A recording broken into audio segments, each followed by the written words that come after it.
नमस्कार दोस्तों, मैं हूँ रेलवे पॉइंट्समैन अंकुश। दोस्तों, रेलवे ने एक नोटिस निकाला है जो कि आपके सामने है और इसके बारे में हम बात करने वाले हैं। जैसा कि आपने वीडियो के थंबनेल में देखा होगा कि रेलवे का नया ऑर्डर निकला है जिसमें पॉइंट्समैन बिना एग्जाम दिए बन रहे हैं। कौन बन रहे हैं, कैसे, क्या, सारी चीज़ें आपको बताएंगे। देखो, रेलवे में पॉइंट्समैन कैटेगरी में इस वक्त बड़ी संख्या में वैकेंसी खाली है। रेगुलर आरआरसी रिक्रूटमेंट से जो कैंडिडेट आने वाले हैं उनके आने में अभी समय लगेगा, लेकिन ऑपरेशंस यानी कि जो काम है पॉइंट्समैन के वो रुक नहीं सकते। इसीलिए अर्जेंट सिचुएशन को देखते हुए रेलवे बोर्ड ने एक नया डिसीजन लिया है कि जो एक्स सर्विसमैन हैं उनको टेम्पररी पॉइंट्समैन की पोस्ट पर रखा जाएगा, वो भी कॉन्ट्रैक्ट बेस पर। ये लेटर बहुत इंपॉर्टेंट है, स्पेशली उन लोगों के लिए जो पॉइंट्समैन कैटेगरी को समझना चाहते हैं या रेलवे अपडेट फॉलो करते हैं। तो आज की इस वीडियो में हम पूरे लेटर को आसान भाषा में पॉइंट बाय पॉइंट समझेंगे। तो चलिए सबसे पहले हम लेटर को समझते हैं। यहाँ पे आरबीई नंबर है, इसके बाद government of India, ministry of railway, railway board द्वारा ये लेटर है, न्यू दिल्ली, डेटेड 10 दिसंबर 2025। और यहाँ पे इसका सब्जेक्ट है engagement of ex serviceman as pointsman on contract basis against vacancies until availability of regularly appointment candidate. जैसा कि मैंने वीडियो के स्टार्टिंग में ही बताया था कि पॉइंट्समैन का जो काम है वो रुक ना पाए, इसीलिए कॉन्ट्रैक्ट बेस पे एक्स सर्विसमैन को पॉइंट्समैन के रूप में रखा गया है।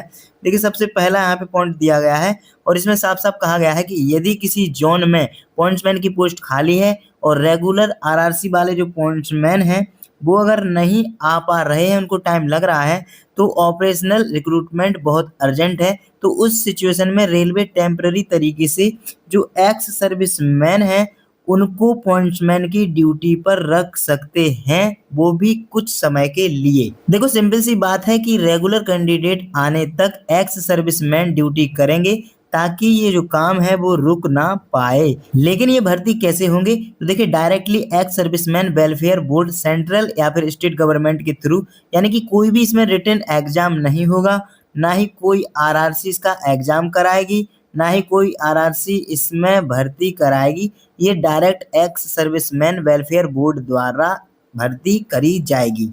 इसके बाद पॉइंट नंबर 2 में यहाँ पे दिया गया है कि पीरियड टू बीइंग, जो भी लिखा गया है आप पढ़ लेना इंग्लिश वाले, हिंदी में आपको समझा देता हूँ। इसमें साफ साफ लिखा है कि एक्स सर्विसमैन को ड्यूटी देने से पहले पूरी जो इनिशियल ट्रेनिंग है पॉइंट्समैन की वो दी जाएगी और ट्रेनिंग के दौरान उनको कॉन्ट्रैक्ट बेस वाली जो पेमेंट है वो दी जाएगी और ट्रेनिंग पास करने के बाद ही उनको जो एक्चुअल वर्किंग ड्यूटी है उस पर भेजा जाएगा। लेकिन कुछ कंडीशन भी यहाँ पे दी गई हैं कैंडिडेट के लिए। उन्हें तुरंत डिस्चार्ज कर दिया जाएगा अगर उनकी ट्रेनिंग पास नहीं होती है, और अगर जितनी वो ट्रेनिंग करते हैं उनको जितनी ट्रेनिंग का समय रहेगा उसी के हिसाब से उनको जो पेमेंट है वो दी जाएगी, जितना वो टाइम अपना ट्रेनिंग के दौरान उस पर स्पेंड करेंगे। सिंपल भाषा में ये है कि ड्यूटी पे भेजने से पहले कंप्लीट ट्रेनिंग कराई जाएगी, पास होने पर ही ड्यूटी कराई जाएगी, वरना जो कॉन्ट्रैक्ट दिया जा रहा है उसे पूरी तरह से खत्म उस कैंडिडेट के लिए कर दिया जाएगा। चलिए अगले पॉइंट की ओर हम चलते हैं, जो कि तीसरा पॉइंट है, जिसमें साफ साफ बोर्ड ने लिखा है कि पूरे इंडिया की रेलवे में मैक्सिमम 5058 एक्स सर्विसमैन ही रखे जा सकते हैं।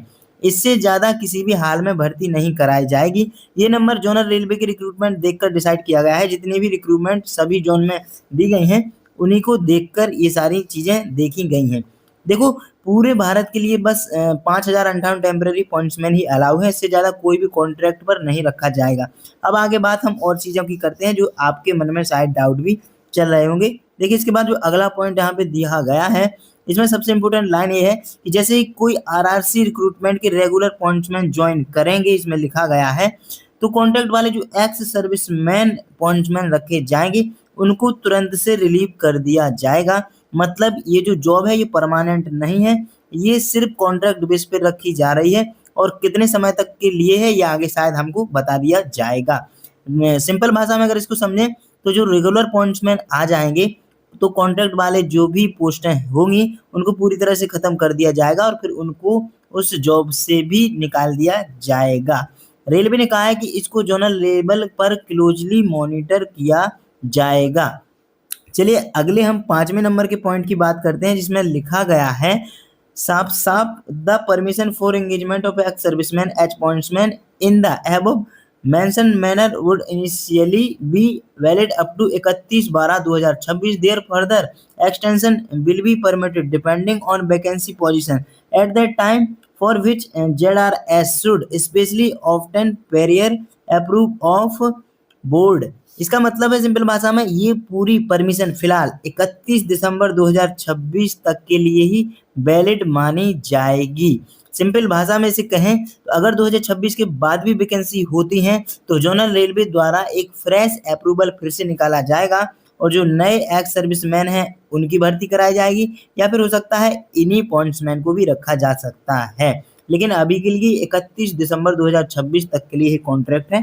जब से भी भर्ती होगी, मान लो अगर जनवरी से भी होती है तो 12 महीने ये यहाँ से जॉब कर सकते हैं। तो ये ओवरऑल इतने पॉइंट इस लेटर में लिखे गए थे। बाकी सारी ये जो कहते हैं डेट वगैरह लिखी हुई है और ये साइन वगैरह है। तो देखो, रेलवे ने टेम्पररी तौर पर पॉइंट्समैन की शॉर्टेज को पूरा करने के लिए एक्स सर्विसमैन को कॉन्ट्रैक्ट पर रखने की अनुमति दी है। उनको पहले ट्रेनिंग दी जाएगी, ट्रेनिंग पास करने के बाद ही ड्यूटी मिलेगी और मैक्सिमम 5058 लोग पूरे इंडिया में रखे जाएंगे।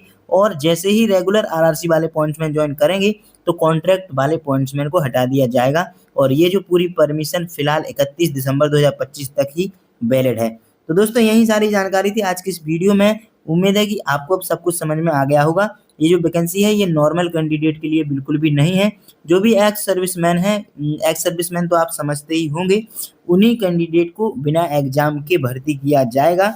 और ये जो पोस्टिंग है ये रेगुलर नहीं है, मैंने थंबनेल में पहले ही बता दिया था।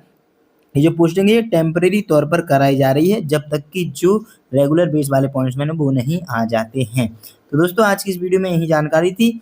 चलिए फिर मिलते हैं अगली वीडियो में, तब तक के लिए नमस्कार, धन्यवाद।